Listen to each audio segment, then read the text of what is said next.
Hello, future travelers. Are you dreaming of visiting the breathtaking landscapes, dynamic cities, or reuniting with family in Canada? You are not alone. Thousands of people apply for Canadian visitor visa every year, eager to explore the great white north. And the best part, you don't need to demonstrate language proficiency in English or French, and the processing fee is just $100. But here's the catch. Despite the allure of Canada, getting a visitor visa isn't always a walk in the park. Many applicants face refusals for a variety of reasons. In today's video, I will be diving into the top 10 reasons why visitor visas get denied and how you can avoid these pitfalls. Before I go any further, did you know that visitors to Canada are eligible to apply for work permit after entering the country until February 2025? This is a fantastic opportunity, but first you need to get that visitor visa approved. Stick around as I review the most common reasons for visa refusals and give you the insider tips you need to turn your Canadian dream into a reality. Let's get started. The first reason that I've seen people get refused for is incomplete or inaccurate application forms. One of the most prevalent causes of visa refusals is an incomplete or incorrect application form. Missing information or supplying erroneous details can result in delays or even outright refusal. To avoid this, as an applicant, you should carefully read the application forms and fill out all the areas correctly and thoroughly.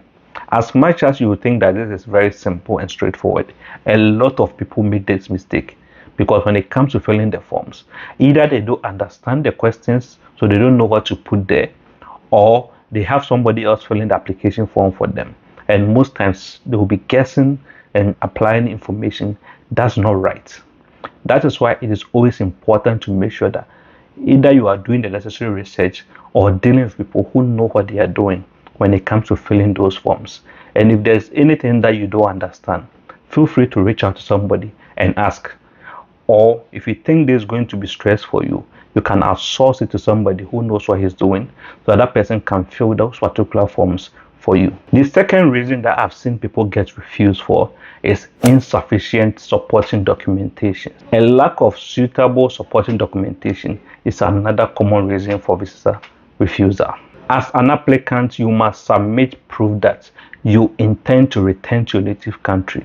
So things such as job letters, property ownerships, or even family links will go a long way to let the visa officer know that you are actually somebody who has reasons to come back home. As much as they want you to come to the country to visit and spend money, they are interested in you going back before your visa expires, because you told them that you are coming here to visit and not to stay. So they want to believe that when your time is up, you have reasons to go back home. That is why you need these documents to support your case. Furthermore, financial documentations proving your ability to cover your travel expenditure is also required. As much as you have reasons to come, they want to know that you have enough money to cover your expenses when you get here. Because on a visitor visa, you are not allowed to work, which means that any money that you'll be spending in this their economy should actually be coming from your savings. So you need to show them that you have money on you to spend. Also, make sure that you include documentary proof to support your application depending your situation. Sometimes having travel history will go a long way to show them that you've actually traveled out of your country and come back. So that shows that you have reasons to also go back because you've done it before. So if you have traveled before, it is always good to add it to your application. Secondly, if you have it, you can attach a letter of invitation. If somebody is inviting you to come to Canada, you can attach a letter of invitation. That will show them that actually either a family member or a friend who is in Canada and is in good status is inviting you to Canada to come. And also make sure you add proof of your relationship with that person so that they know how you are connected to that person. Then also share some family information for them to know who you are and what kind of family background that you come from. That will show some strong ties either back home to Canada if your family is already in Canada. then make sure to also share with them an itinerary. You told them you are coming to visit. They want to believe that you've done your research and you know where to go, where to visit, and what to do whilst you are here. That you won't just come in and be found wanting. That is why it is also important to attach an account statement, because it will show them that you are somebody who is liquid and have money to spend. So it's important to also attach your bank statement to the application. Most times, failure to present the proper supporting documentation can cast doubts and suspicion on your intentions as an applicant, which will end up giving you that refusal that you don't want.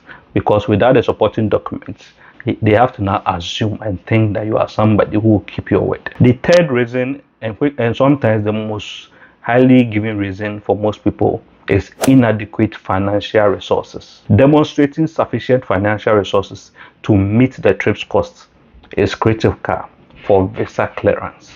As an applicant, you are supposed to present your bank statements, possibly income tax returns or sponsorship letters, demonstrating your ability to pay for your stay in Canada. Because like I said before, as a visitor, basically you are coming here to spend money and waste money. You are not coming here to work.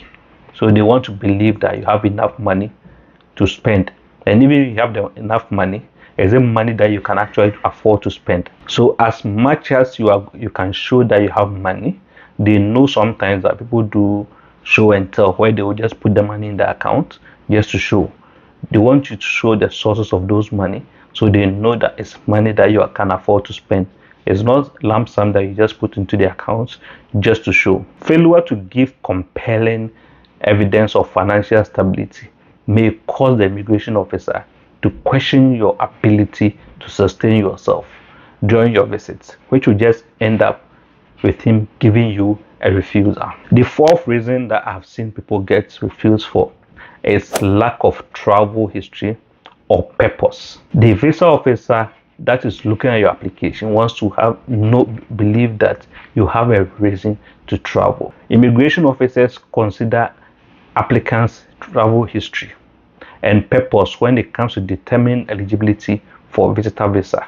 If you have travel history, it tells them that you are somebody who has actually traveled out of your country before and that you have a reason to go back because you've done it before. A lack of past travel history or unclear intent to visit Canada can create concerns and result in denial. That is why, as an applicant, you should clearly state your reasons for visiting Canada, whether it's for vacation, business, or to see family and friends, and offer supporting documents to back up this assertion. So even if you don't have travel history, sometimes you will need to now prove to that visa officer that when you go, before that 6 months expire, you have a reason to go back home. Number 5 will be incomplete or unconvincing travel itinerary. A poorly designed or incomplete travel itinerary can just lead to a visa refusal. As an applicant, you should include a detailed itinerary indicating your planned activities, lodging while you are in Canada, because they want to know that you've done the research and you actually know what you'll be doing whilst you are here. Because like I say, as a visitor, you are coming here to blow money. You are not coming here to make money. So they want to know that at least that money that you said you are coming to blow, you put some thought to it and that you know how you are going to spend that money when you get here. So they want to know where you'll be going, possibly what time you'll be going, where you'll be staying, and all those things. And that will show that you've done the research before you made that decision to spend that money in Canada. For most countries, a confirmed travel ticket will go a long way to help your application process. But with Canada, they don't ask you for a travel ticket or a confirmed ticket. But at least being able to show some form of booking will tell them that at least you've put in the effort. So most people, what they will do is just go to the airline and make a booking, which they haven't paid for, to show that at least they have a planned itinerary. And you can show some hotel bookings and some scheduled travel sites that you plan to visit. All this will go a long way to help enhance your application and reflect a genuine desire that you want to actually visit Canada for tourism, because as a tourist, they know you are coming here for holidays. You are not coming here to make money. Furthermore, a genuine invitation from a family member or a friend must be included in your application if you are applying for a visitor visa to meet that particular relative. So basically, there are two ways that you can go for the visitor visa.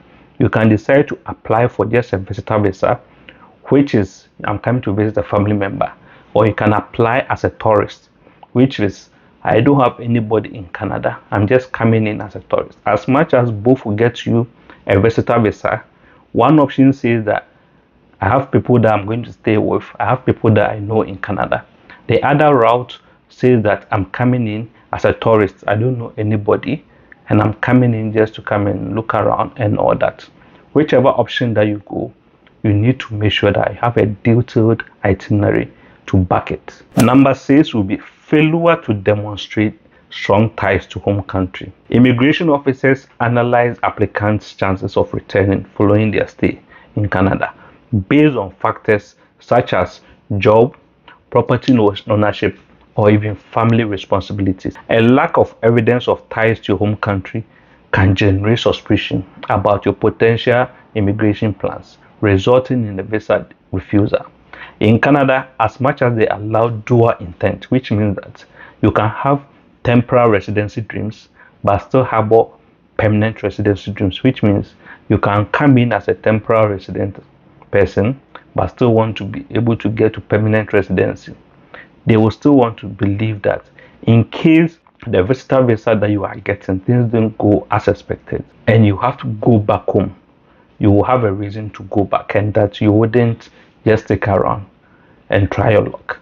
So having that job or property back home, or even family responsibilities back home, might be something that can at least take you back home. So as an applicant, you should provide strong evidence of your ties to your home country to ensure the immigration officer that you have plans of returning back home, or you intend to return, and that you are just coming for a visit. Number 7 will be misrepresentation of fraudulent documentation.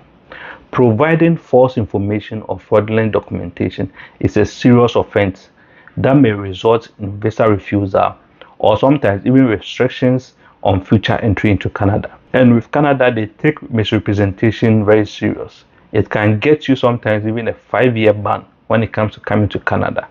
That's why we advise that never and ever plan or even misrepresenting yourself or lying when it comes to your documentation, because besides getting you refused, it can actually get you banned, which will end up delaying your plans for another 5 or 10 years, depending on the number of years that you are given. As an applicant, you must be truthful and transparent throughout the application process, as any anomalies or inconsistencies detected by an immigration officer may result in serious consequences. One thing that you have to know is they do something we call information sharing. So if you actually apply to UK before, they have your information. If you apply to US before, they have your information. If you have applied to Australia before, they have your information. And these countries do what we call information sharing. So they will share your information and compare. So if you've gone to, let's say, US Embassy and said, I have one child, then now you come to Canada and say, I don't have any children, they will find out. If you've gone to Australia and said, I'm 25 years old, now you come to Canada and you are telling them that you are 30 years old, it's something that they will find out. If you are lucky, sometimes they will issue you what you call procedural fairness letter, which will allow you to explain yourself.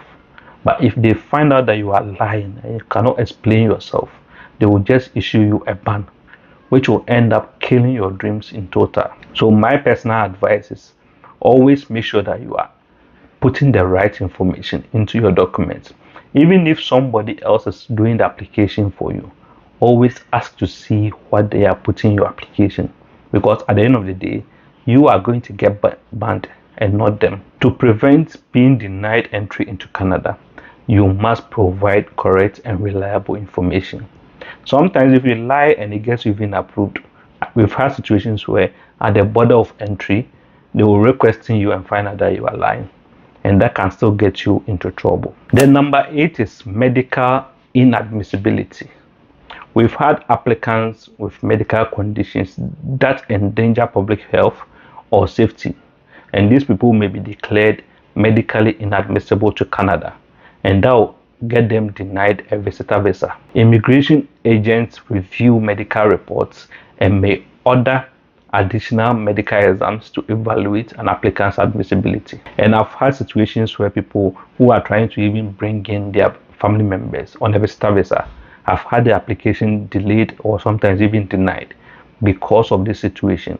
Because one way or the other, they were asked to go and do some form of medical for one reason or the other. And the results that came back, they found out that, okay, medically they are not admissible into Canada. Because if you come in, you are going to be a burden on their public health. And they don't want that to happen. So if you have anything that they feel is going to endanger the people in Canada, or for some reason going to cost them too much to treat, they will not allow you to come in. Even if they will allow you to come in, they will ask you to have a plan of how you want to treat yourself once you are here. So to maximize your chances of receiving a visa, applicants with medical issues must produce extensive medical reports and address any concerns highlighted by the immigration officer. And like I said, because they do information sharing, you have to know that if you've had medical situations being raised by, let's say, US Embassy, UK Embassy, or Australian Embassy, you have to know that when they are processing your application, that might pop up and they might raise it and ask you for more information on that. So if it's something that has happened to you in the past, you have to be alert and be prepared to at least explain yourself. Number 9 is criminal inadmissibility. People with criminal record or previous criminal convictions may be charged criminally inadmissible to Canada and denied a visitor visa. Before making a decision, an immigration officer may undertake background checks and consider the seriousness of the offense, rehabilitation efforts, and the risk to Canadian society. Because if you have a criminal record, they will know that if you've done it before, there is a high chance that when you come here, you might do it again. And they wouldn't want to put their people at risk. So if you had a criminal record, there is a high chance that they will ask you to explain yourself. Or if it's too serious, they will just go straight ahead and refuse you. So if you're an applicant with a criminal record, you should review these previous crimes and provide evidence of rehabilitation to alleviate the worries and increase the chances of your visa getting approved. Because if you lie about the crime and they find out, you are just going to get refused. But if you reveal it and you explain to them possibly what you've done to rehabilitate yourself, it might go a long way to convince them that you are a changed person. That will increase the chances of you getting approved.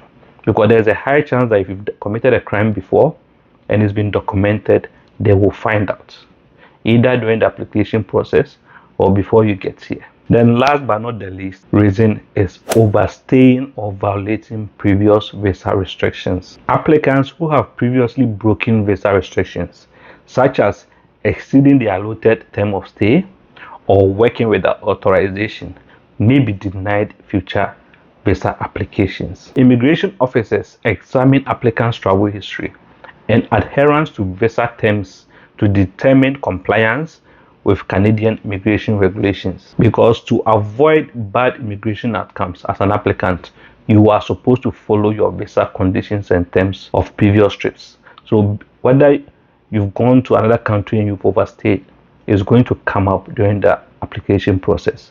That's why it's always advised that when you travel, make sure you don't overstay your visa. Because if you've ever overstayed on a visa, there is a high chance that you overstay on this one. And this is a temporal resident visa, which means that you are supposed to come here temporarily.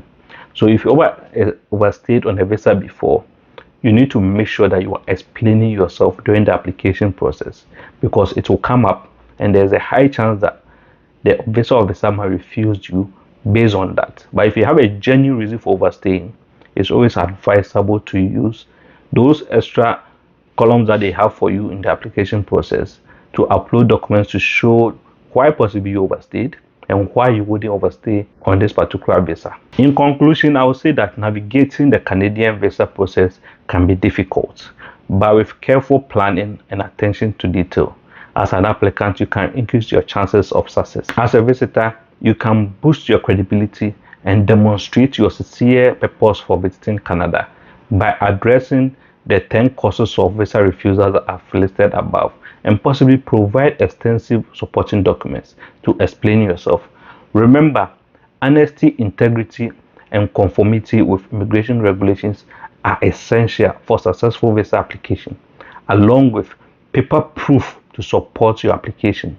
Before I leave, I will leave you with some answers to a few questions that I've had people reach out to me on when it comes to visitor visa process. One, how much time can you stay in Canada on a visitor visa?